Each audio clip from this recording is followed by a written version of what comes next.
اللہ اللہ اللہ۔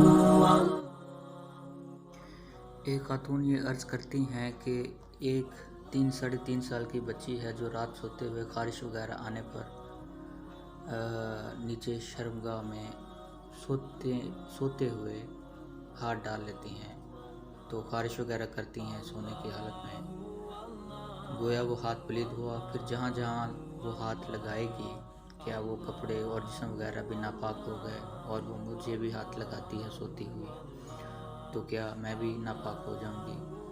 کئی بار بچی کو سمجھایا گیا ہے، مگر چونکہ وہ چھوٹی ہے اس کو سمجھ نہیں آتی، تو براہ کرم بتا دیجئے کہ اس سے پلیدگی سے بچنا واجب ہے جبکہ بچی ابھی نابالغ ہے، 3 سال کی ہے۔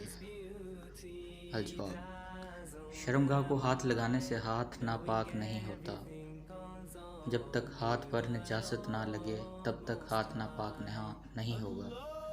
یہ صرف 3 سال کی بچی کے لیے حکم ہے کہ شرمگاہ اگر خشک حالت میں ہو تو اس کو ہاتھ لگانے سے ہاتھ ناپاک نہیں ہوتا، تو اگر ہاتھ گیلا ہو جائے یا نجاست وغیرہ لگ جائے تو پھر اس صورت میں ہاتھ ناپاک ہو جائے گا اور پلید بھی ہو جائے گا۔ اللہ اللہ اللہ۔